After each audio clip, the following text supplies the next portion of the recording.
If a chemical reaction is at equilibrium, it contains quantities of all reactants and all products. Since at equilibrium the rate of the forward reaction equals the rate of the reverse reaction, there is no net change in any concentration in the equilibrium. The reaction product in the equilibrium of this experiment is strongly colored. In the first part of this experiment, you will prepare solutions containing the product in known concentrations and then measure the absorbance of each solution. You will then draw a plot of absorbance versus concentration called a Beer's law plot. The slope of this plot allows the concentration of the product to be calculated from a known absorbance, or the absorbance calculated from a known concentration. In the second part of this lab, you will use the Beer's law plot and measured values from several equilibrium mixtures of this reaction to calculate the equilibrium constant K.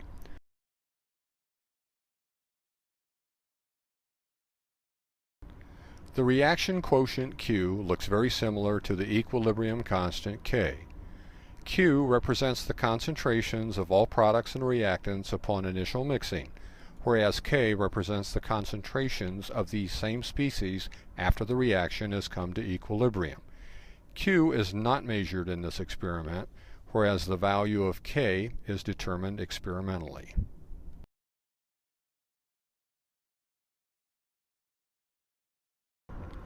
By manipulating this equilibrium, a Beer's law plot can be created. A solution containing a known concentration of SCN- or thiocyanate ion is prepared. A solution of Fe3+, or ferric ion, is prepared whose known concentration is much greater than the thiocyanate. The initial concentrations of these solutions are represented by the graph of Q. When the Fe3+ is added to the SCN-, essentially all of the SCN- is converted into the product FeSCN2+. This is because the iron concentration is much greater than thiocyanate and illustrates Le Chatelier's principle. The graph of K shows the equilibrium solution of final concentrations, where the Fe3+ is reduced by an amount equal to the initial SCN- concentration.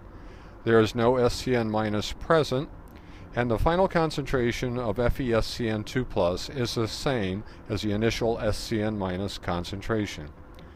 Beer's law states that the absorbance of a colored species is directly proportional to its concentration.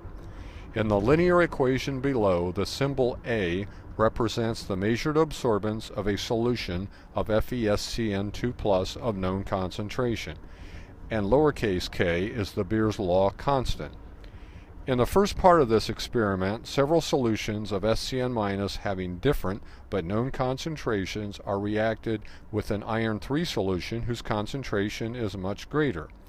The absorbance due to FeSCN2+ of each of these solutions is then measured.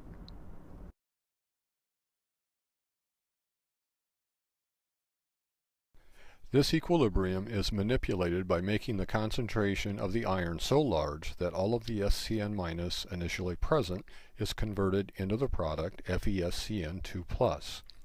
This allows us to state that the final concentration of the FeSCN2+ is equal to the initial concentration of SCN-.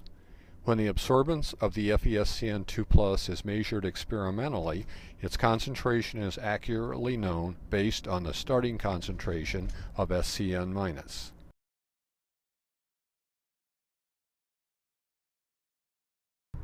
A Beer's law plot has the concentration of the absorbing species on the x-axis with the absorbance plotted on the y-axis. This plot represents a quantitative relationship between the concentration and absorbance, and once the slope of this graph is determined, it can be used to calculate the absorbance from a known concentration, or the concentration from a measured absorbance. You will construct this plot from a least squares graph having y-intercept equal to 0 using Excel.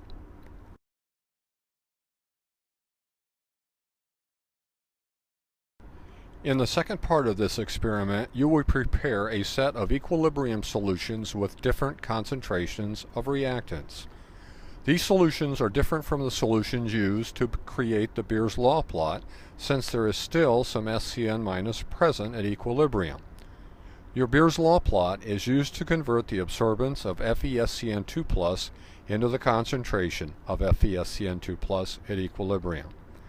This concentration of the product is then subtracted from the initial concentration of each reactant, since the reaction stoichiometry is 1:1 between reactants and products, to give the equilibrium concentration of each reactant.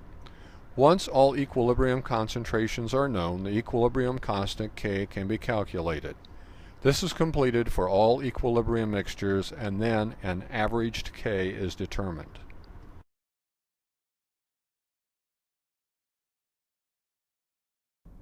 Complete this experiment in pairs. When using a 5 ml measuring pipette, the tip of the pipette is not graduated and should never be emptied when dispensing measured volumes. The pipette and rubber bulb are common equipment and must be returned at the end of the experiment for use in other lab sections.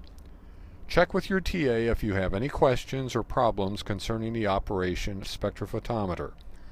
When completing this experiment, first prepare the Beer's law solutions and measure their absorbances, then construct the Beer's law plot, and finally have your TA check your plot. After your TA verifies your Beer's law plot, prepare the equilibrium solutions, measure their absorbances, and then determine K for this equilibrium.